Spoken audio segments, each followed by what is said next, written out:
ఇప్పుడు గవర్నమెంట్ ఏదైతే హామీలు ఇచ్చిందో కనీసం ఉద్యమకారులు పాల్గొనడానికి అక్కడ అప్పుడు పాల్గొన్నటువంటి వాళ్ళకు పేపర్ న్యూస్ ఉంటది, తర్వాత వాళ్ళ ఫోటోలు ఉంటాయి, తర్వాత వాళ్ళ ఉద్యమకారులు పోలీస్ స్టేషన్ లో నమోదైనటువంటి వాళ్ళని గుర్తు పెట్టుకొని ఖచ్చితంగా వాళ్ళకి ఇచ్చినటువంటి 200 గజాల జాగా అయితేంది, 25,000 పెన్షన్ అయితేంది ఇచ్చి ఉద్యమకారులను ఆదుకుంటే తరతరాలుగా వాళ్ళకు ఒక సర్టిఫికెట్ ఉండాలి.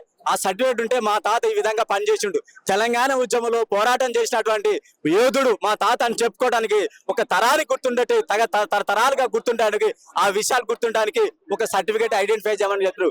ఈ రోజు దయాకర్ అన్న అదే చెప్పాను, ఎమ్మెల్సీ కోదండ రామ్ కూడా సార్ కూడా అదే చెప్పాము. మిలియన్ మార్చికి ఏ విధంగా అయితే మేము ఉద్యమకారులపై వెలుగెత్తున వచ్చు మిలియన్ మార్చ్, కొంతమంది ట్యాంక్ మండలు కూడా దొరికిరు. ఎంత భయంకరం అంటే అంత భయంకరమైన సిచ్యువేషన్. నేనైతే 3 రోజుల ముందే లుంగి బనిన్ మీద ట్రైన్ లో వచ్చి ఇక్కడికి వచ్చి తీసుకొని మళ్ళీ పాయింట్ సెట్ చేసుకొని ఆ మార్చి ఉద్యమంలో పాల్గొన్నాను. ఎంత ఘోరంగా అంటే అంత ఘోరంగా, చాలా విచిత్రమైనటువంటి మాత్రం.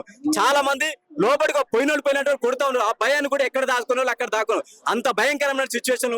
ఇక భారతదేశ చరిత్రలో కని విని ఎరగని మార్చ్, మిలియన్ మార్చ్ అంటే అది ఒక్కటే చాలా గొప్ప విశేషం. ఇప్పుడు ఉద్యమకారులు ఎంత మందిని గుర్తించినారు, వాటిలో ఎంత మందికి లబ్ధి పొందింది ఇప్పటి వరకు ఎవరికి లబ్ధి పొందలేదు.